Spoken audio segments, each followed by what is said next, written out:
വിഷയത്തിൽ ചർച്ചകൾക്ക് വരികയുണ്ടായി. അതിനകത്ത് വ്യത്യസ്തമായിട്ടുള്ള അഭിപ്രായങ്ങൾ വന്നിട്ടുണ്ട്.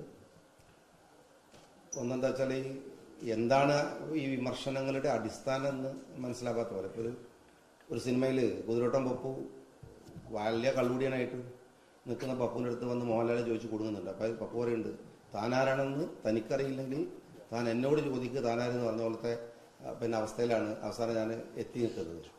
കാര്യം എന്താ വെച്ചാൽ ഒരു കൂട്ടർ പറയുന്നത് ഞാൻ ഭയങ്കര വർഗീയവാദിയാണെന്നാണ്, വേറൊരു കൂട്ടർ പറയുന്നത് ഞാൻ ഭയങ്കര മതവിരുദ്ധനാണ്, സമുദായ വിരുദ്ധനാണ് എന്നൊക്കെയാണ് പറയുന്നത്. ഇപ്പം താനാരാണ് എന്ന് തനിക്കറിയില്ലെങ്കിൽ എന്ന് പറഞ്ഞ പോലെ ഞാൻ ആരാണെന്ന് ഞാൻ നിങ്ങൾക്ക് പറഞ്ഞുതരാമെന്ന് വെച്ചിട്ടാണ് ഞാൻ ഈ പത്രസമ്മേളനം വിളിക്കുന്നതിന് അടിസ്ഥാനപരമായിട്ടുള്ളൊരു കാരണം. നിങ്ങളോടേക്ക് പറയാനുള്ളത്, ഈ തമാശയുടെ അപ്പുറത്ത് ഈ വർഗീയത എന്ന വാക്കും പ്രയോഗങ്ങളൊക്കെ സൂക്ഷിക്കേണ്ടുന്ന ഒരു കാലത്ത്, ഒരു കെട്ട കാലത്താണ്, ഒരു പോസ്റ്റ് ട്രൂത്ത് കാലത്താണ് നമ്മൾ പത്രപ്രവർത്തനം നടത്തുന്നത്, രാഷ്ട്രീയ പ്രവർത്തനം നടത്തുന്നത്, നമ്മൾ ജീവിക്കുന്നത് എന്നൊരു ബോധ്യം നമുക്ക് ഉണ്ടാവേണ്ടതാണ്.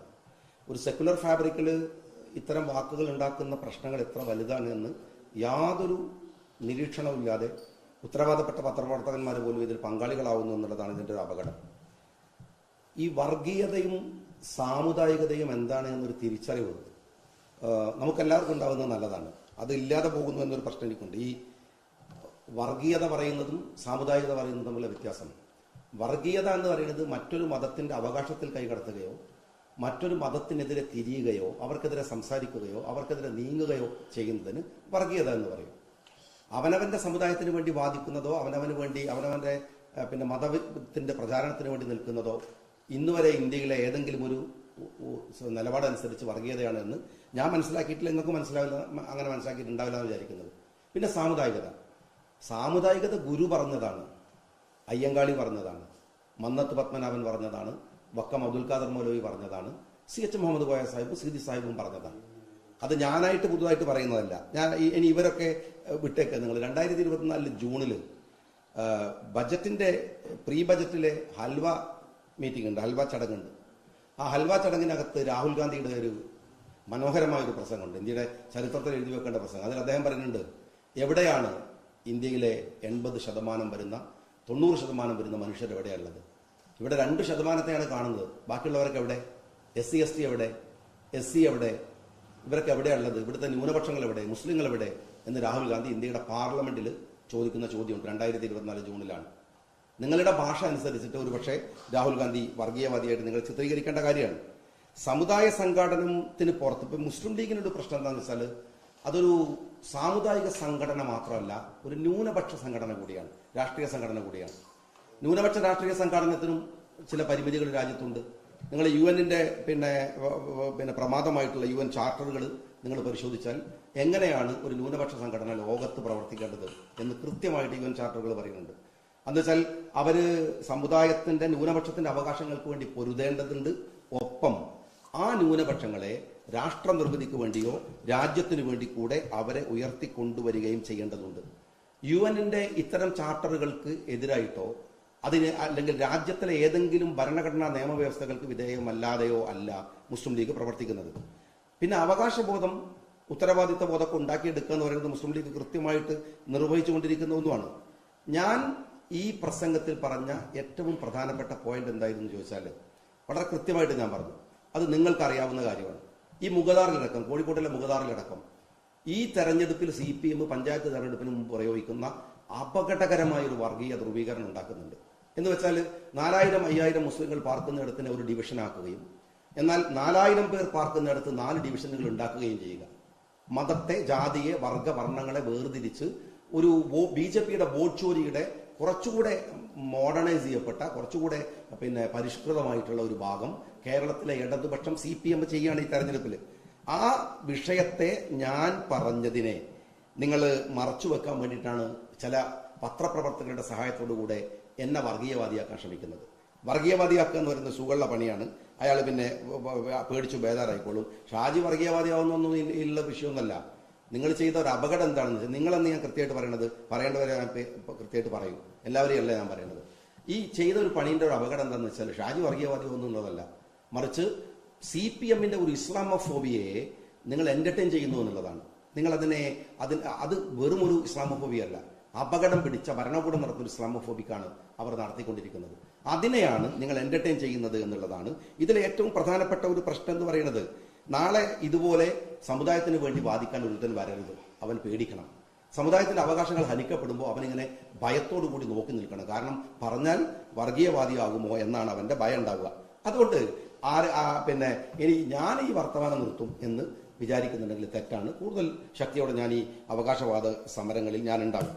ഇനി മറ്റൊരു കാര്യം ഞാൻ ചോദിക്കുന്നത്, സമുദായത്തിന് വേണ്ടി വാദിക്കുന്നത്, പ്രദേശത്തിന് വേണ്ടി വാദിക്കുന്നത്, മലബാർ പ്രദേശത്തെ അവഗണിക്കുന്നു, അല്ലെങ്കിൽ എന്റെ നാട്ടിലേക്ക് വേണ്ട വികസനങ്ങൾ വന്നില്ല എന്ന് പറയുന്നത് അഖണ്ഡ ഭാരതത്തിന്റെ കാഴ്ചപ്പാടുകൾക്കെതിരാണോ? അല്ലല്ലോ. വീക്കർ സെഷനുകൾ ഏതാണോ ഉള്ളത്? സമുദായമാവാം, പ്രദേശമാവാം, നാടാവാം, എങ്ങനെയാവാം. അങ്ങനെയുള്ള ആളുകൾക്ക് വേണ്ടി വാദിക്കുന്നതിന് എങ്ങനെയാണ് വർഗീയത എന്ന് പറയുന്നത്? പിന്നെ ഇവിടെ CPM-ന്റെ ബാലേട്ടൻ പറഞ്ഞ ഒരു കാര്യമാണ്. ബാലേട്ടന് ഒരു അത്രമേൽ അപകടകാരിയല്ലാത്ത ദുഷ്ടത കുറഞ്ഞ ഒരു CPM-കാരനാണെങ്കിലും വിവരക്കേട് വേണ്ടുപോലുള്ളത് കൊണ്ട് അദ്ദേഹം ഇടയ്ക്ക് സത്യം പറയുന്നുള്ളൊരു പ്രശ്നമുണ്ട്. അദ്ദേഹം പറഞ്ഞ സത്യം എന്താണെന്ന് വെച്ചാൽ 9 വർഷമായിട്ട് UDF-ന് മുസ്ലിം സമുദായത്തിന് നഷ്ടമായത് തിരിച്ചു പിടിച്ചു കൊടുക്കും ഭരണം കിട്ടിയാൽ എന്ന് ഷാജി പറഞ്ഞു എന്നാണ്. എന്തൊരു രസകരമായ വസ്തുതയാണ് അദ്ദേഹം പറഞ്ഞിരിക്കുന്നത്. ഇതന്നെയാണ് വസ്തുത. നഷ്ടമായത്, നഷ്ടം എന്ന് പറയുന്നത് ഉള്ളത് പോകുന്നതിനാണ്, മറ്റുള്ളവരുടെ പിടിച്ചു വാങ്ങുന്നതിനല്ല. നഷ്ടപ്പെട്ടു പോകുന്നതിനെ അതേ AK ബാലനെ പോലെ ഒരു സീനിയർ ലീഡർ തന്നെ പറഞ്ഞിരിക്കുന്നു നഷ്ടപ്പെടുന്നത്. എന്നാൽ ഞാൻ ബാലേട്ടനോട് പറയുന്നത് മുസ്ലിം സമുദായത്തിന് നഷ്ടപ്പെട്ടത് മാത്രമല്ല, അത് ഞാൻ സമുദായത്തിന്റെ കാര്യം പറയുമ്പോൾ പറഞ്ഞാണ്. ഖജനാവിനെ നഷ്ടപ്പെടുത്തിയിട്ട് മുഖ്യമന്ത്രിയും മകളും അടക്കമുള്ളവര് മുഖ്യമന്ത്രിയുടെ കുടുംബം അടിച്ചു മാറ്റിയതും ഭരണം കിട്ടിയാൽ തിരിച്ചു പിടിക്കാനുള്ളതാണ്. സംവരണത്തിൽ നഷ്ടപ്പെട്ടു പോയത് ഭരണം കിട്ടിയാൽ തിരിച്ചു പിടിക്കാനുള്ളതാണ്. പ്രാദേശികമായി നഷ്ടപ്പെട്ടു പോയ കാര്യങ്ങളിൽ ഭരണം കിട്ടിയാൽ തിരിച്ചു പിടിക്കാനുള്ളതാണ്. ആരോഗ്യ മേഖലയിലും വിദ്യാഭ്യാസ മേഖലയിലും നഷ്ടപ്പെട്ടു പോയത് ഭരണം കിട്ടിയാൽ തിരിച്ചു പിടിക്കാനുള്ളതാണ്. കഴിഞ്ഞ 9 വർഷം കൊണ്ട് നഷ്ടപ്പെട്ടു പോയ CPM-ന്റെ പ്രതിച്ഛായയും വേണമെങ്കിൽ ബാലേട്ടന് തിരിച്ചു പിടിക്കാൻ ശ്രമിക്കാവുന്നതാണ്. അപ്പൊ തിരിച്ചു പിടിക്കുക എന്ന് പറയുന്നത് നഷ്ടത്തിന്റെ പേരിലാണെങ്കിൽ അത് തന്നെയാണ് ഞാൻ പറഞ്ഞിട്ടുള്ള കാര്യം എന്നാണ് ഞാൻ പറയുന്നത്. ഞാൻ പറഞ്ഞ ഒരു പോയിന്റ് CD സാഹിബും CH ഒക്കെ പറഞ്ഞ അതേ മുസ്ലിം ലീഗിന്റെ പൊളിറ്റിക്കൽ ആയിട്ടുള്ള കാര്യമാണ്. സമുദായത്തിന് ഇനി മറ്റൊരു കാര്യം ഞാൻ ചോദിക്കുന്നത് നിങ്ങളോട്, ഞാൻ ലീഗുകാരനായ ഞാനിത് സമുദായത്തിന് അവകാശം തിരിച്ചു പിടിച്ചു കൊടുക്കുമെന്ന് പറഞ്ഞാൽ അത്ര ഇവിടുത്തെ വലിയ കുഴപ്പം. ഇത് പറയാനല്ലെങ്കിൽ പിന്നെ എന്തിനാ ഞാൻ ലീഗാവണത്? എനിക്ക് കോൺഗ്രസ് ആയ പോരെ, എനിക്ക് CPM ആയ പോരെ? ഞാൻ ചോദിക്കുന്നത്, ഞാൻ നിങ്ങളൊക്കെ കേട്ടിട്ടുണ്ടാവും എന്റെ പ്രസംഗങ്ങളിൽ അല്ലെങ്കിൽ എന്റെ മറ്റു കാര്യങ്ങളിൽ ഞാൻ ഏറ്റവും കൂടുതൽ ഇന്ത്യയിൽ ഇഷ്ടപ്പെടുന്ന നേതാക്കന്മാരിൽ ഒരാൾ രാഹുൽ ഗാന്ധിയാണ്. രാഹുൽ ഗാന്ധിയെ ഒരുപാട് പ്രസംഗങ്ങളിൽ ഞാൻ പ്രൊമോട്ട് ചെയ്യാറുണ്ട്. എന്നിട്ടും എന്താ ഞാൻ കോൺഗ്രസ് ആവാത്തത്? എന്നിട്ടും എന്താ ഞാൻ ലീഗായി നിൽക്കുന്നത്? ഞങ്ങൾ സാമുദായിക പാർട്ടിയാണ്. മിനിമം ആ വസ്തുതകൾ നിങ്ങൾ മനസ്സിലാക്കണം. ആ സമുദായത്തിന് വേണ്ടിയിട്ടല്ല സംസാരിക്കുന്നതെങ്കിൽ എങ്ങനെയാ പിന്നെ ഞാനിതിനെ മുസ്ലിം ലീഗായിട്ട് നിൽക്കുന്നത്? ഇവിടെ വേറെ രസമുണ്ട്. ഞാൻ സമുദായത്തിന് വേണ്ടി വാദിച്ചാൽ വർഗീയവാദി, വെള്ളാപ്പള്ളി മറ്റ് സമുദായങ്ങളെ ആക്ഷേപിച്ചാൽ അയാള് നവോത്ഥാന നായകൻ. ഇതെന്തൊരു തമാശയാണ്. ഞാൻ എന്റെ സമുദായത്തിന് വേണ്ടി വാദിക്കുന്നു. വെള്ളാപ്പള്ളി ഈഴവന്മാർക്ക് വേണ്ടി വാദിക്കുകയല്ല, മുസ്ലിങ്ങളെ ആക്ഷേപിക്കുകയാണ്, പരിഹസിക്കുകയാണ്, ചീത്ത വിളിക്കുകയാണ്. മറ്റു സമുദായത്തെ പരിഹസിക്കുന്ന, ചീത്ത വിളിക്കുന്ന വെള്ളാപ്പള്ളി നവോത്ഥാന നായകൻ. സ്വന്തം സമുദായത്തിന് വേണ്ടിയിട്ട് അവകാശവാദം ഉന്നയിക്കുന്ന ഞാൻ വർഗീയവാദിയാവുക. ഇത് ഈ CPM-ന്റെ ഭൂരിപക്ഷത്തെ പ്രീണിപ്പിക്കുന്ന ഈ അജണ്ടയുണ്ട്. ഇന്നലെ നിങ്ങൾ കണ്ടിട്ടുണ്ടാകും, മുഖ്യമന്ത്രിയെ കാണാൻ ആഭ്യന്തര മന്ത്രാലയത്തിന്റെ പുറത്തേക്ക് ആര് വരുന്നു? അമിത്ഷാ വരുന്നു. പത്രക്കാർ പറയുന്നത് വിദേശ രാഷ്ട്ര പ്രതിനിധികൾ വന്നിട്ട് പോലും അമിത്ഷാ ആഭ്യന്തര മന്ത്രാലയത്തിന്റെ പുറത്തേക്ക് വന്നിട്ടില്ല. അപ്പൊ പിണറായി അല്ലെങ്കിൽ അമിത്ഷാ കൂട്ടുകെട്ട് അവിടെ നടത്തുന്ന ഒരു ഭീകരമായ ഒരു അജണ്ട. ഭരണം മൂന്നാമത് നിലനിർത്താൻ വേണ്ടി ഒരു CPM-ന്റെ നേതാവ് എന്നോട് പറഞ്ഞത് അടുത്ത തവണ ഭരണം കിട്ടിയിട്ടില്ലെങ്കിൽ CPM നിൽക്കാനാവില്ല എന്നാണ്. അതിനുവേണ്ടി ന്യൂനപക്ഷങ്ങളുടെ മേലെ കുതിര കയറിയിട്ട് ഭരണം നിർത്താമെന്നാണ് വിചാരിക്കുന്നതെങ്കിൽ അതിനെ പ്രതിരോധിക്കാൻ തന്നെ ഞങ്ങൾ രാഷ്ട്രീയമായിട്ട് ഇവിടെ ഉണ്ടാവും. അത് ഞങ്ങളുടെ ബാധ്യതയാണ്. പക്ഷെ ഞാൻ വിനീതമായിട്ട് ചോദിക്കുന്ന ഒരു ചോദ്യം, കേവലം ഒരു 15-20 വർഷം മുമ്പ് ലോഞ്ച് ചെയ്തിട്ടുള്ള കൈരളിയുടെ നിലവാരത്തിലേക്ക് കേരളത്തിന്റെ പൊതുരാഷ്ട്രീയ മണ്ഡലത്തിൽ 100 വർഷത്തെ പഴക്കമുള്ള മാതൃഭൂമി പത്രം എന്തിനാ പോണത്? എനിക്ക് മാതൃഭൂമി പത്രത്തെ അറിയാം, വീരേന്ദ്രകുമാറിനെ അറിയാം, അദ്ദേഹത്തിന്റെ ആ പത്രത്തിന്റെ പിറകിൽ പ്രവർത്തിക്കുന്നവരെയും പ്രവർത്തിച്ചവരെ അറിയാം. എന്റെ നാട്ടുകാരനാണ്. കേരളം കണ്ടിട്ടുള്ള ഏറ്റവും സെക്യുലർ ആയിട്ടുള്ള ഒരു മനുഷ്യൻ തന്റെ നാവ് കൊണ്ട് ഈ നാട്ടിലെ രാമന്റെ ദുഃഖം എഴുതിയത് മാത്രമല്ല, ഇങ്ങനെ സംസാരിച്ചൊരു മനുഷ്യരില്ല. ആ പത്രം എത്ര ഈ പത്രപ്രവർത്തകർക്ക് അറിയാഞ്ഞിട്ടാണോ അത്ര പാരമ്പര്യമുള്ളൊരു പത്രം നിലവാരം തകർന്ന് താഴെ പോവുകയാണോ എന്നത് പരിശോധിക്കേണ്ടതാണ്. ഇത് വളരെ ഗൗരവത്തോടെ എന്തിനാണ് മാതൃഭൂമിയെ പോലൊരു പത്രം ഇത്ര മോശപ്പെട്ട ഒരു വർഗീയ സമീപനം എടുക്കുന്നതിന് ശ്രമം നടത്തിയത് എന്നത് അവർ നിർബന്ധമായും വിശദീകരിക്കേണ്ടതാണ്. കാരണം അത്രമേൽ ഞാൻ ബഹുമാനിച്ചിരുന്നൊരു പത്രം എന്നുള്ള നിലക്ക് അവർ പറയേണ്ടതാണ്. വളരെ മോശമായിരുന്നു അവരുണ്ടാക്കിയ ഫ്ലയറുകൾ, അവരുടെ പോസ്റ്ററുകൾ. വളരെ ആസൂത്രിതമായിട്ടാണ് അവർ ഒരാളെ, അതും ഈ ഒരു വളരെ സെക്കുലർ ഫാബ്രിക്കിനകത്ത് നിൽക്കുകയും പ്രവർത്തിക്കുകയും ചെയ്യുന്ന ഒരാളെ വർഗീയമാക്കുന്നത് വഴി മാതൃഭൂമിയുടെ ലാഭം എന്താണ് എന്ന് കൈരളിയുടെ നിലവാരത്തിലേക്ക് ആ പത്രം പോകുന്നതിനോടുള്ള എൻ്റെ വിയോജിപ്പ്, ഒരു പൊതുപ്രവർത്തകൻ എന്നുള്ള വിയോജിപ്പ് ഞാൻ പ്രകടിപ്പിക്കാം. ഇതാണ് എൻ്റെ വർഗീയവാദിയാക്കിയതിൻ്റെ താൻ ആരാണ് എന്ന ചോദ്യത്തിലെ കൺഫ്യൂഷനിലെ ഒന്നാമത്തെ ഘട്ടം. രണ്ടാമത്തത് മതവിരുദ്ധനാക്കിയതാണ്. ഞാൻ അതിന്റെ താല്പര്യം വേറെ രസകരമായ താല്പര്യമാണ്. ഞാൻ ആ പ്രസംഗത്തിനകത്ത് നിങ്ങൾക്ക് എത്രത്തോളം ഇൻട്രസ്റ്റ് ഉണ്ടെന്ന് എനിക്കറിയില്ല, പക്ഷേ അതിനകത്ത് ഞാൻ എൻ്റെ സമുദായത്തോട് പറയേണ്ട ഒരു കാര്യം പറഞ്ഞിരുന്നു.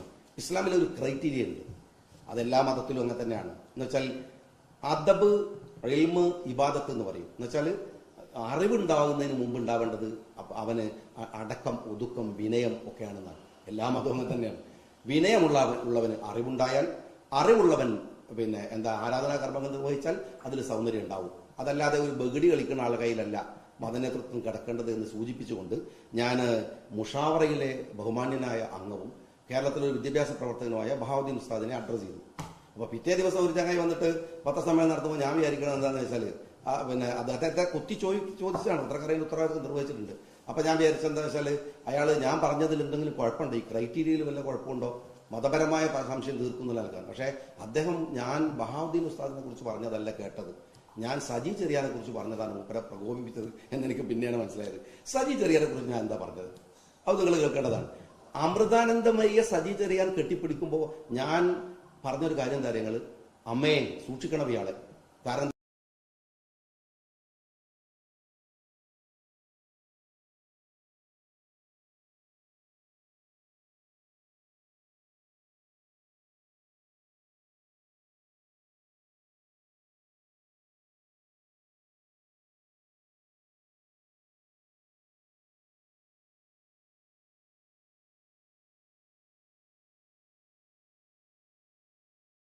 ഉദ്ദേശിച്ചത് അല്ലാതെ അത് അമ്മയെ വിശ്വസിക്കുന്ന ഒരു സമൂഹത്തിനെതിരായിട്ടല്ല. എന്നിട്ട് ഞാൻ രണ്ടാമത് വരുന്ന കാര്യമാണ് അതിലെ ഈ മന്ത്രിയെ കുറിച്ച് പരിഹസിച്ചോടുത്ത് ഞാൻ പറയുന്നത്, അമ്മയെ പോയി കെട്ടിപ്പിടിക്കുമ്പോഴും. ഞാൻ ആ പ്രസംഗത്തിൽ പലതവണ പറയുന്നുണ്ട്, ഞാൻ വളരെ സിനാപ്സിസ് ആണ് പറയുന്നത്, സമയമില്ല, അരമണിക്കൂർ പ്രസംഗമാണ്. അതുപോലെ ദർഗയിൽ പോയി മുണ്ടിടുന്നവന് ആരമ്മയെ കെട്ടിപ്പിടിച്ചവൻ? സജി ചെറിയ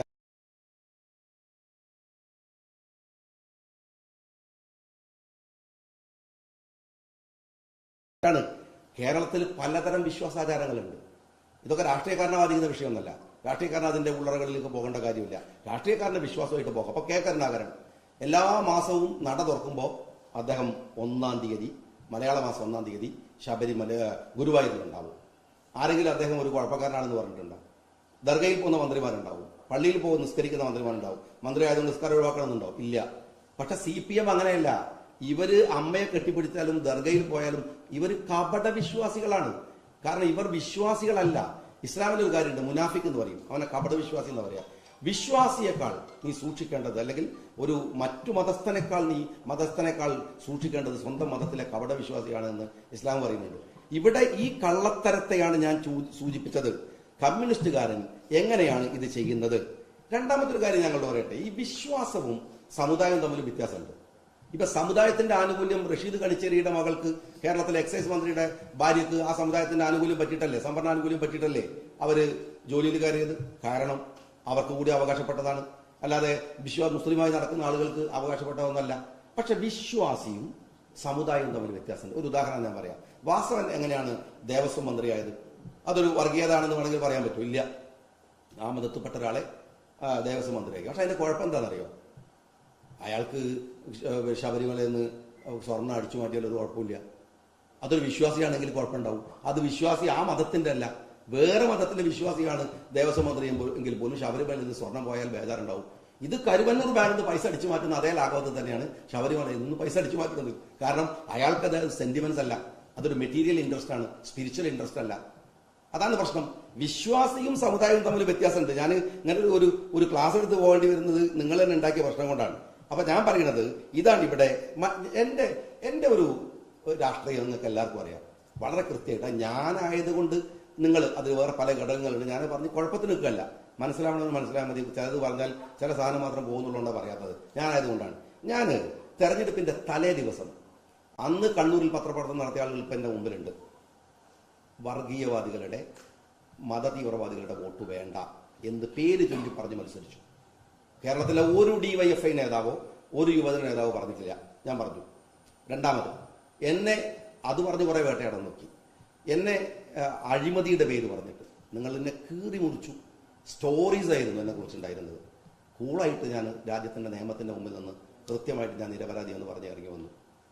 ആകാവുന്നത്ര പീഡിപ്പിച്ചു. ഇനി നിങ്ങൾ എന്നെ വർഗീയവാദിയാക്കാനാണ് നോക്കുന്നതെങ്കിൽ നിങ്ങൾ ഉറപ്പിച്ച് വിശ്വസിച്ചോളൂ. അതിൻ്റെ മുമ്പിലൊന്നും ഇതിലൊന്നും ഞാൻ പതറിയിട്ടില്ലെങ്കിൽ അതിൻ്റെ മുമ്പിലൊന്നും പതറാൻ ഞാൻ പോണില്ല. എൻ്റെ പൊതുരാഷ്ട്രീയത്തിനകത്ത് ഞാൻ നടത്തിയ പ്രസംഗങ്ങൾ, ഞാൻ എഴുതിയ ലേഖനങ്ങൾ, നിയമസഭയിലെ 10 കൊല്ലത്തെ ഒരു ദിവസം പോലും മാറി നിൽക്കാത്ത എൻ്റെ നിയമസഭാ നിർവഹണത്തിനിടയിലെ പ്രസംഗങ്ങൾ, ഒരു വരി നിങ്ങളോട് ഞാനിപ്പം ഇത് കഴിഞ്ഞ് നിർത്തുമല്ലോ, ഡിബേറ്റ് ചെയ്യാം, ഒരു വരി മറ്റൊരു സമുദായത്തിനെതിരെ ഞാൻ പറഞ്ഞതിൽ എന്തെങ്കിലും ഒരു മോശത്തരമുണ്ട് എന്ന് നിങ്ങൾ തെളിയിച്ചാൽ ഞാൻ ഇതേ മീഡിയകളുടെ മുമ്പിൽ നിന്ന് മാപ്പും പറയും, ഞാൻ ഈ ഏർപ്പാട് നിർത്തിപ്പോകും. എൻ്റെ സമൂഹത്തിനോ സമുദായത്തിനോ വേണ്ടി വാദിക്കാനാണ് ഞാൻ പൊതുപ്രവർത്തനം നടത്തുന്നത്. അതെന്നെ പറഞ്ഞിടാനും ഭീഷണിപ്പെടുത്തുകയും അതിൻ്റെ പേരിൽ എന്നെ പിറകോട്ട് വലിക്കാനും അത്തരത്തിലുള്ള ഒരു കപട മതേതര ബോധവും എന്നെ നയിക്കുന്നില്ല. എനിക്ക് ഈ രാജ്യത്തിലെ ഒരു പൊതുപ്രവർത്തകൻ എന്നുള്ള ബോധ്യമില്ലാത്ത ഒരു ബോധ്യവും എന്നെ സംബന്ധിച്ചിടത്തോളം എനിക്കില്ല. ഇവിടെ ശരിക്കും പറഞ്ഞാൽ ഈ ചന്ദ്രനെ കുറിച്ച് സംസാരിക്കുമ്പോൾ ചൂണ്ടിയ വിരലിനെ കുറിച്ച് തർക്കണ പോലെ ഞാൻ പറഞ്ഞൊരു മാറ്റർ വേറെ സ്ഥലത്ത് കിടക്കുക, നിങ്ങളെല്ലാം കൂടി കൊണ്ടുപോയിട്ട് ആ സാധനത്തിനെ വേറെ സ്ഥലത്ത് കൊണ്ടുപോയി വെക്കുക എന്ന് പറഞ്ഞാൽ അതിനെ പ്രതിരോധിക്കാനുള്ള വലിയ ബാധ്യത എനിക്കുണ്ട്. ഒന്നുകൂടെ ഞാൻ പറയാം, ഇന്നത്തെ കാലമാണ്. ഈ കാലത്ത് പിന്നെ ഒട്ടും വിശ്വാസം ആരില്ലാത്ത കാലമാണ്. ഈ പിന്നെ അബ്ബാസ് അർഗാച്ചി ഇറാന്റെ, ഞാൻ പലയിടത്തും പറഞ്ഞതാണ്, ഇറാന്റെ പിന്നെ വിദേശകാര്യ മന്ത്രി UN മീറ്റിംഗ് നടക്കുമ്പോൾ ചോദിക്കുന്ന ചോദ്യമുണ്ട്, എൻ്റെ നാട്ടിൽ നിന്ന് കൊണ്ടുവന്ന വെള്ളം എവിടെയാണ്? മറ്റൊറ്റൊന്നിനും കുടിച്ച വെള്ളത്തിൽ വിശ്വസിക്കാൻ പറ്റില്ല എന്നുള്ളതുകൊണ്ട് ഇന്നത്തെ പുതിയ കാലമാണ്. ഞാനും ഇത് റെക്കോർഡ് ചെയ്യുന്നുണ്ട്. കാരണം എന്താ വെച്ചാൽ നിങ്ങളൊന്നും വിശ്വാസമില്ലാത്തത് കൊണ്ടാണ്, നിങ്ങളിതിനെ കീറി മുറിച്ച് കൊണ്ടുപോകുമെന്ന് അറിയുന്നതുകൊണ്ടാണ്. അതിൽ ഒരു പൊതുസമൂഹത്തിലെ ഒരു രാഷ്ട്രീയ പ്രവർത്തകൻ നിങ്ങൾക്കുള്ള എൻ്റെ വേദന കൂടെ നിങ്ങളോട് പങ്കുവെക്കുകയാണ്. നിങ്ങൾക്ക് ഇനി ചോദിക്കാനുള്ളത് ചോദിക്കാം.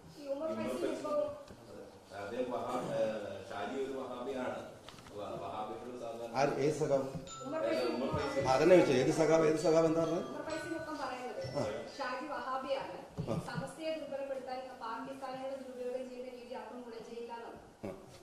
അത് പിന്നെ അത് ഞങ്ങളെ ഈ മുസ്ലിം സമുദായത്തിനകത്തുള്ള ചെറിയ പ്രശ്നങ്ങളാണ്.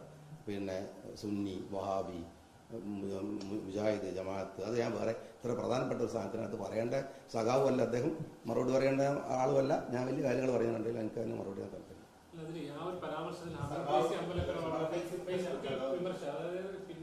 സുന്നി ആചാരങ്ങളെ സുന്നി പാരമ്പര്യങ്ങളെ അവഹേളിക്കുന്ന രീതിയിലായിരിക്കും കെ എം ഷാജിയുടെ പ്രസ്താവന വിമർശനം ഉന്നയിച്ചത് ഹമീദ് ഫൈസി അമ്പലക്കടവാണ്. അവിടെ നിന്ന് അങ്ങോട്ടല്ല, വർഗീയതയാണ് ഇതിലെ പ്രധാനം. ഇതൊരു ചെറിയ ഇഷ്യൂ ആണ്. ഞാൻ സുന്നിയാണോ, ഞാൻ മുജാഹിദാണോ, ഞാൻ ജമാഅത്താണോ എന്നുള്ളത് ഞാനും പഠിത്തവുമായിട്ട് ബന്ധപ്പെട്ട കാര്യമാണ്. പിന്നെ സുന്നി എന്ന പ്രസ്ഥാനത്തിന്റെ സർട്ടിഫിക്കറ്റ് ഒരുത്തന്റെ ഇന്ന് വാങ്ങേണ്ട ഗതികേട് കെ എം ഷാജിക്കില്ല. ഇവിടെ പലതരം സമൂഹം ഉണ്ട്, പലതരം വിശ്വാസികളുണ്ട്. അവരൊക്കെ ജീവിക്കുന്നതിനിടയിൽ ഞാൻ മുസ്ലിമാണെന്നുള്ള ആയതിന്റെ പേരിലുള്ള കുഴപ്പമുണ്ടാക്കുക അവിടെ വർഗീയവാദി എന്ന് പറഞ്ഞിട്ട് അതിനിടയ്ക്ക് സുന്നി മുജാഹിദ് പറഞ്ഞിട്ട് ഇത്തരം വിഷയത്തിൽ ഒരു സംഘടനാ സമുദായത്തിനകത്തും സംഘടനക്കകത്തും മെമ്പർഷിപ്പ് ഇല്ലാത്ത ഒരാളാണ് ഞാൻ. എൻ്റെ ഐഡന്റിറ്റി ഈ വിഷയത്തിൽ തെളിയിക്കേണ്ടത് അള്ളാഹുവിൻ്റെ മുമ്പിലാണ്. അതിലെനിക്ക് യാതൊരു ഭയമില്ല. ഞാൻ തെളിയിച്ചോളൂ. തൽക്കാലം പത്രക്കാരോട് ഈ വിഷയത്തിൽ മറുപടി പറയാൻ എനിക്ക് താല്പര്യമില്ല. സഖാക്കളും അങ്ങനെ പലതരത്തിലും ആരോപണങ്ങൾ ഉന്നയിക്കുന്നുണ്ട്. അതൊക്കെ ഗൗരവത്തിൽ എടുക്കേണ്ടതിനൊക്കെ ഞാൻ മറുപടി പറഞ്ഞു. ആണല്ലോ, ആണോ?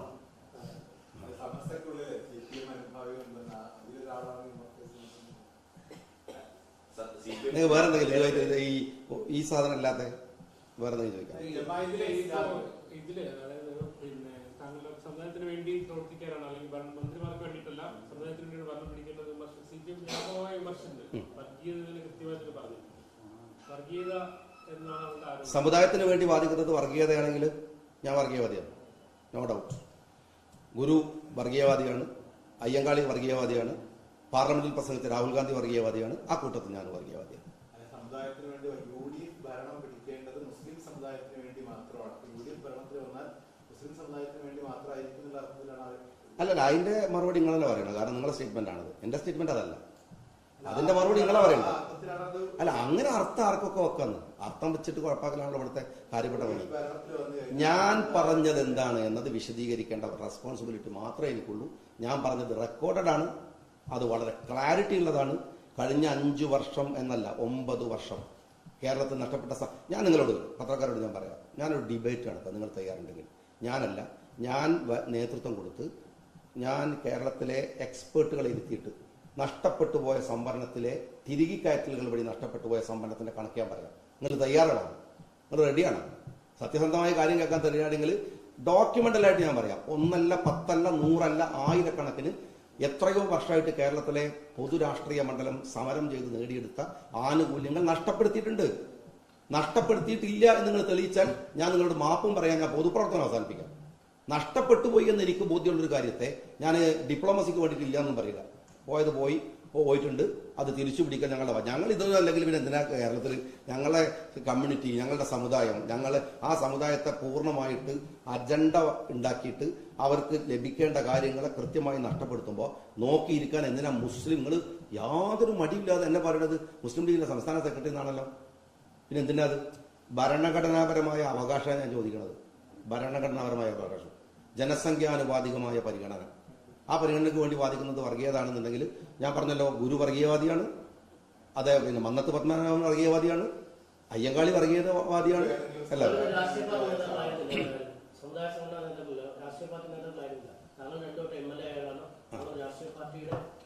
അതുകൊണ്ട് അതുകൊണ്ട് ഐഡിയോളജിയിൽ മാറ്റം വരുമോ? ഞാൻ MLA ആയാൽ, ഞാൻ മന്ത്രിയായാൽ ഐഡിയോളജിയിൽ മാറ്റം വരുമോ? ഞാൻ സമുദായ സംഘടന നേതാവാണ്. അല്ലല്ല, മാത്രമല്ല അവർക്ക് വേണ്ടി വേണം.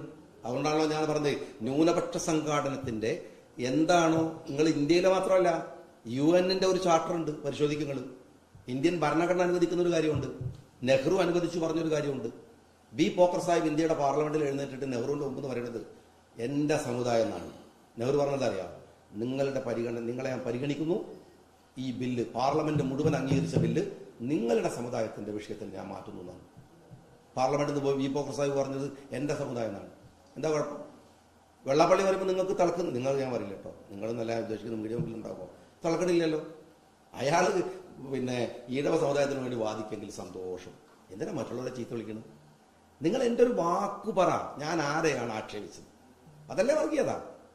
നിങ്ങൾ പിന്നെയും പറഞ്ഞുകൊണ്ടിരിക്കുന്നത് നഷ്ടപ്പെട്ടു പോയത് മുസ്ലിം സമുദായത്തെ തിരിച്ചു, അതാണോ വർഗീയത? ഞാൻ മുസ്ലിമാണെന്ന് പറഞ്ഞു കിടക്കുന്നത് ഞാൻ മുസ്ലിം പോരാത്തതിന് മുസ്ലിം ലീഗ് എന്ന് സംഘടന നമ്മൾ പേര് ഒട്ടിച്ചു വെച്ചിരിക്കുക. അങ്ങനത്തെ ഒരാൾ ഇത് പറയുന്നതിൽ എന്താ അതിശയം? ആദ്യം നിങ്ങളൊന്ന് രാജിവെക്കൂ എന്നോട് പറയാം.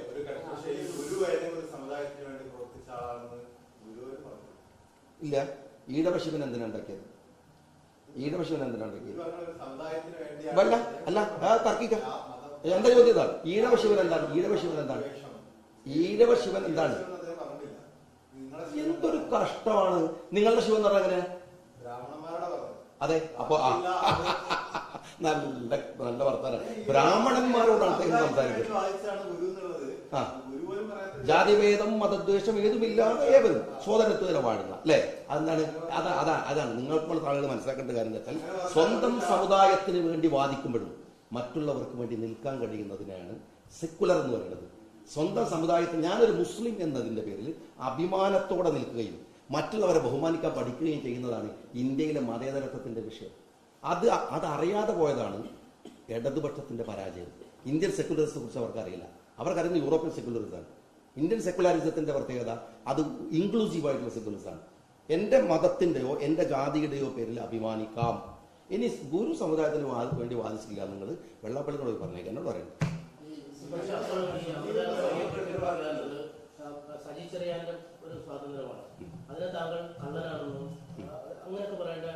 അതാണ് ഞാൻ പറഞ്ഞ രാഷ്ട്രീയം എന്ന് പറയുന്നത്. അല്ല, ഞാൻ പറയുന്ന രാഷ്ട്രീയം എന്ന് പറഞ്ഞാൽ അതാണ്. ഒരു വിശ്വാസി അല്ലാത്ത ഒരാൾ, ഒരു കപടനായ ഒരാൾ പോയിട്ട് ഒരു ഇതേ പിന്നെ ആൾദൈവങ്ങൾക്ക് എന്ന് പറഞ്ഞ് സമരം ചെയ്ത ആൾ 20 കൊല്ലം മുമ്പ് ഇപ്പോഴും ദൃഢപ്രതിജ്ഞ ചെയ്യുന്ന ഒരാൾ, അയാൾ പിന്നെ മുസ്ലിങ്ങളെ പ്രീണിപ്പിക്കാൻ നോക്കുമ്പോൾ, ഹിന്ദു കമ്മ്യൂണിറ്റിയെ പ്രീണിപ്പിക്കാൻ നോക്കുമ്പോൾ ഇതേ കള്ളൻ എന്ന് പറയുന്ന ഉത്തരവാദിത്തമാണ് രാഷ്ട്രീയ പ്രവർത്തനം. എന്റെ രാഷ്ട്രീയ പ്രവർത്തനം. ഞാൻ ഇങ്ങനെ കള്ളനെ കണ്ടപ്പോൾ കള്ളനാ പറയും, അത് കുഴപ്പമാണ്.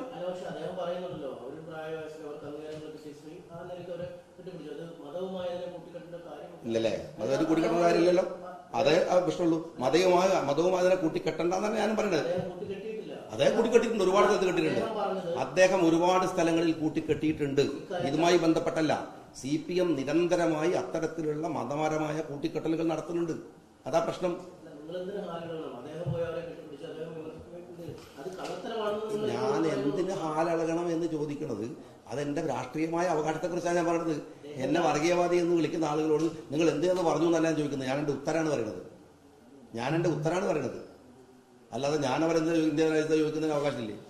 ഈ ജമാഅത്തെ ഇസ്ലാമിയെ മുസ്ലിം ലീഗിനെയും കണ്ടാൽ തിരിച്ചറിയാതായിരുന്നു. ജമാഅത്തെ ഇസ്ലാമി ഇപ്പോൾ മുസ്ലിം ലീഗിനെ പോലെ ആയി എന്ന് പറയുന്നത് ജമാഅത്തെ ഇസ്ലാമി മതരാഷ്ട്രവാദത്തെ ഉപേക്ഷിച്ച നിലപാടിലെത്തി. ഈ ജമാഅത്തെ ഇസ്ലാമിയെ കുറിച്ച് മാത്രം എന്താ നിങ്ങൾ ആലോചിക്കുന്നത്? കേരളത്തിൽ ഒരുപാട് മുസ്ലിം സംഘടനകൾ അല്ല തിരിച്ചറിയാം. അല്ല എന്റെ പ്രസംഗത്തെ കുറിച്ചാണ്. എന്റെ പ്രസംഗത്തിൽ അങ്ങനല്ല. എന്റെ പ്രസംഗത്തിൽ ജമാഅത്തെ ഇസ്ലാമിയുടെ ഐഡിയോളജി വേറെയാണ്, അല്ലേ? PDPയുടെ ഐഡിയോളജി വേറെയാണ്, NDFന്റെ ഐഡിയോളജി വേറെയാണ്. ഇത് കൃത്യമായിട്ട് ഞാൻ എന്റെ ജമാഅത്തിന്റെ കാര്യത്തിൽ ഒരു കൺഫ്യൂഷൻ, എന്റെ ജമാഅത്ത് വിഷയത്തിൽ ഒരു കൺഫ്യൂഷന്റെ കാര്യമില്ല. ഞാൻ വളരെ ക്രിസ്റ്റൽ ക്ലിയർ ആയിട്ട് 50-ലധികം ലേഖനങ്ങൾ മാതൃഭൂമിയിലും മലയാളത്തിലെ മുഴുവൻ പത്രങ്ങളിലും ഞാൻ എഴുതിയതാണ്, ഞാൻ പ്രസംഗിച്ചതാണ്, ഞാനത് തുടരുന്ന ഒരാളാണ്. അതെ, ഒരു പാർട്ടി കൺവെൻഷനകത്ത് ഈ രണ്ട് കാര്യങ്ങൾ എന്ന് വെച്ചാൽ പൊളിറ്റിക്കൽ ഇസ്ലാം എന്താണ്, സ്വത്ത് ബോധവും സ്വത്ത് രാഷ്ട്രീയവും എന്താണ്, ഇതിനാണ് ഞാൻ പറഞ്ഞത്. അതാ ഞാൻ പ്രസംഗത്തിൽ കുറെ കാര്യങ്ങൾ പറയുന്നുണ്ട്. ഇന്നത്തെ കാലത്ത്, ആധുനിക കാലത്തെ മീഡിയ എന്താണ് ഈ സോഷ്യൽ മീഡിയകൾ ഉണ്ടാക്കുന്ന പരാക്രമം, അതേ പരാക്രമം വെച്ചിട്ടാണ് എന്നെ തിരിച്ചടിക്കുകയും ചെയ്തത്. മനസ്സിലായി? എനിക്ക് കുഴപ്പമില്ല. അത് ചിലർക്ക് കൊണ്ടിട്ടുണ്ടാവും, അതുകൊണ്ടായിരിക്കാം. പക്ഷെ എന്റെ പ്രശ്നം അതല്ല. ഞാൻ ഇത് വ്യത്യസ്തമായി കാണുന്ന ഒന്നാണ്. എന്റെ പാർട്ടിക്കാരോട് നിങ്ങൾ ജമാഅത്തെ ഇസ്ലാമിയെ തിരിച്ചറിയണം, നിങ്ങൾ PDPയെ തിരിച്ചറിയണം, നിങ്ങൾ മുസ്ലിം ലീഗിന്റെ ഐഡിയോളജി വേറെയാണ് എന്ന് ക്ലാസ് എടുക്കണത് എന്താ കുഴപ്പമുള്ളത്? ആയി പറഞ്ഞു ആവരുത് എന്നാണ് അത് പറയാനുള്ള വാദം എനിക്കുണ്ടല്ലോ. ഞാൻ ലീഗുകാരനായിരിക്കുന്നോ ആണ് എനിക്ക് അഭിപ്രായം. ലീഗിനെ പോലെ ആവുമെന്നല്ല, അവർ ഒരു കേരളത്തിന്റെ പൊതു രാഷ്ട്രീയ മണ്ഡലത്തിലേക്ക് വരുന്നു. അല്ലെങ്കിൽ എന്തിനാണ് വെൽഫെയർ പാർട്ടി ഉണ്ടാവുന്നത്? എന്തിനാണ് ഉണ്ടാവുന്നത്? അല്ല, അത് വേറെ വിഷയമാണ്. അത് ഇതുമായി ബന്ധപ്പെട്ട വിഷയമല്ല.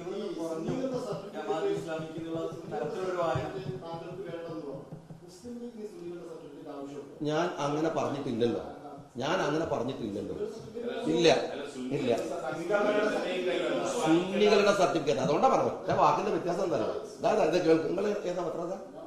മാതൃഭൂമിയാണ്. ഏതാ മനസ്സിലായോ? നിങ്ങൾക്ക് പറയുന്നത് രണ്ടാളും പറയുന്ന വ്യത്യാസം മനസ്സിലായോ? നിങ്ങൾ സുന്നികളുടെ എന്നും മൂപ്പര് സുന്നികളുടെ എന്നും സുന്നി ആവാന്നോ രണ്ടും തമ്മിൽ വ്യത്യാസമുണ്ട്. ഞാൻ സുന്നി ആവാൻ ഒരുത്തന്റെ സർട്ടിഫിക്കറ്റ് വേണ്ടെന്ന് അങ്ങനെ പറഞ്ഞു. നിങ്ങൾ തെറ്റിദ്ധരിക്കരുത്. കാരണം എന്താ പറയുക, ഒരൊറ്റ ഈ വാക്ക് വെച്ചിട്ട് ഞങ്ങൾ എന്നെ കൊടുക്കാൻ നോക്കി.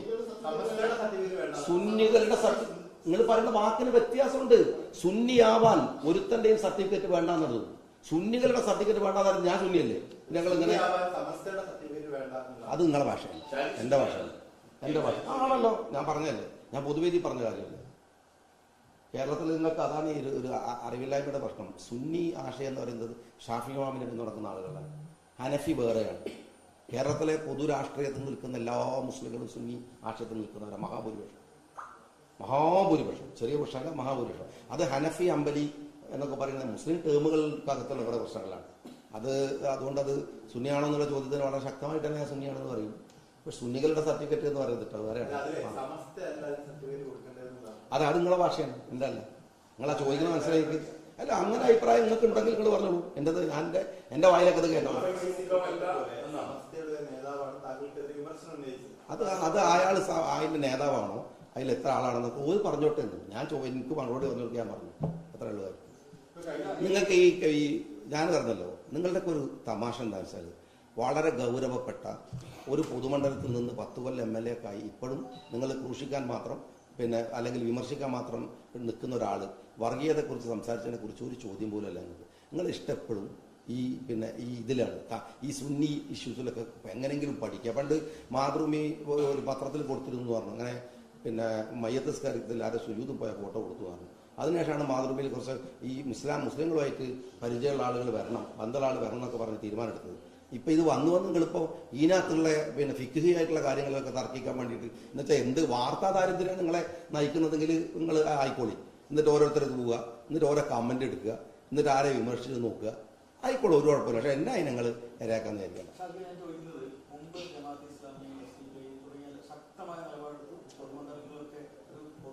മറ്റ് പാർട്ടി നേതാവിനേക്കാളും സ്വീകാര്യത ആളുകളുടെ ഇപ്പൊ ഉണ്ടാകുന്ന ഒരു ആശങ്ക സ്വാഭാവികം ഉണ്ടാകുന്നതാണ്. ഇപ്പൊ നേരത്തെ പറഞ്ഞ പോലെ ജമാഅത്തെ ഇസ്ലാമി കുറച്ചും കൂടെ ലളിതവൽക്കരണം ഉണ്ടായിരിക്കുന്നു, പൊതുരൂപത്തിലേക്ക് വന്നിരിക്കുന്നു. ഇപ്പൊ ജമാഅത്തെ ഇസ്ലാമി മഴകായി അത് ഈ മൗലിക ആശയങ്ങൾ മാറ്റി അങ്ങനെ ഒരു അഭിപ്രായം ഷാക്കിയിട്ടുണ്ടോ, പ്രസ്ഥാനത്തിനുണ്ടോ എന്ന പൊതു സംശയമാണ് ചോദിച്ചത്. അല്ലാതെ അല്ല, ഇതിനകത്തൊരു കാര്യം ഞാൻ പറയുന്നത്, മൗദൂദിയുടെ ആശയങ്ങൾ ആർക്ക് മാറ്റാനാ പറ്റുക? മൗദൂദിയല്ലേ മാറ്റേണ്ടത്. അദ്ദേഹം ജീവിച്ചിരിക്കുക നാളല്ല, അദ്ദേഹം മരിച്ചുപോയ ആളാണ്. അദ്ദേഹത്തിന്റെ ആശയങ്ങൾ അദ്ദേഹത്തിന് മാത്രമേ മാറ്റാൻ കഴിയുള്ളൂ. അത് കൊണ്ടു നടക്കുന്ന ആളുകൾക്ക് മാറ്റാൻ പറ്റുമോ ഇല്ലെന്നുള്ളത് അവർ തീരുമാനിക്കേണ്ട കാര്യമാണ്. മുസ്ലിം ലീഗിന്റെ രാഷ്ട്രീയ സമീപനങ്ങളിൽ, മുസ്ലിം ലീഗ് എടുക്കുന്ന പൊതുരാഷ്ട്രീയ സമീപനങ്ങളിൽ മുസ്ലിം ലീഗിന് മാറ്റില്ല. പിന്നെ എന്തുകൊണ്ടാണ് അന്നത് പറഞ്ഞത് ഇന്നത് പറയാത്ത പറഞ്ഞാൽ ഇത് ആളുകളും പറയില്ലേ, എങ്ങൾക്കും ബോറടിക്കൂലേ? ഒരേ കാര്യം പറഞ്ഞുകൊണ്ടിരിക്കേണ്ടത്. കാലത്തിനനുസരിച്ചല്ലേ രാഷ്ട്രീയം പറയേണ്ടത്? സമൂഹത്തിൽ നടക്കുന്ന വിഷയങ്ങളിലല്ലേ നമ്മൾ രാഷ്ട്രീയ ഇടപെടൽ നടത്തേണ്ടത്? ഒട്ടും അനവസരത്തിൽ കയറി പറയേണ്ട കാര്യമാണോ? അന്ന് ജമാഅത്തെ ഇസ്ലാമിക്കെതിരെയോ SDP-ക്കെതിരെയോ നടത്തിയിരുന്ന രാഷ്ട്രീയ സമയമുണ്ട്. ആ സമയം ഏതായിരുന്നു എന്ന് അന്നത്തെ രാഷ്ട്രീയ പ്രവർത്തകർക്ക് മുഴുവൻ അറിയാം. അന്ന് കേരളത്തിൽ അത് പറയേണ്ട ഘട്ടമായിരുന്നു. പിന്നെ ഇതിങ്ങനെ ആകെ ഒരു പൊതുപ്രവർത്തനം 24 മണിക്കൂർ ഇതും പറഞ്ഞിരുന്ന ആളുകളെ ബോധ്യപ്പെടുത്തുക. എന്നിട്ട് എനിക്ക് അതിന്റെ പേരിൽ മതേതര സർട്ടിഫിക്കറ്റ് തരണമെങ്കിൽ നിങ്ങൾ ഇന്ന വിഷയം പറയണം എന്ന് ആരെങ്കിലും പറയുകയാണെങ്കിൽ ഓരോ സർട്ടിഫിക്കറ്റ് എനിക്ക് ആവശ്യമില്ല. ഞാൻ നിങ്ങളോട് ചോദ്യത്തിനല്ല കേട്ടോ, നിങ്ങളോടല്ലേട്ടോ ഞാൻ പറയണത്, പൊതുവിൽ പറയുകയാണ്. അങ്ങനത്തെ ഒരു ആളുടെ ഒരു സർട്ടിഫിക്കറ്റ് എനിക്ക് ആവശ്യമില്ല.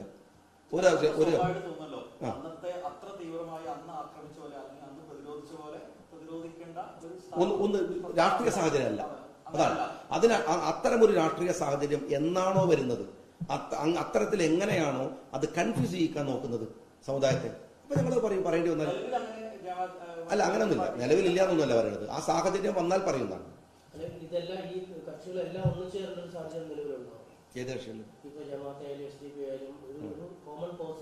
കേരളത്തിലെ എല്ലാ ജനങ്ങളും ഒന്നിച്ചിട്ട് സർക്കാരിനകത്ത് നിൽക്കേണ്ട സമയമാണെന്നല്ലേ ഇല്ല. നിങ്ങൾ ഞാൻ ചോദിക്കണത് പത്രപ്രവർത്തകരായ ആളുകളില്ലേ, നിങ്ങളെ മേത്ത് കൊള്ളുമല്ലാതെ എപ്പോഴെങ്കിലും ഒന്നിച്ചു നിന്നിട്ടുണ്ടോ?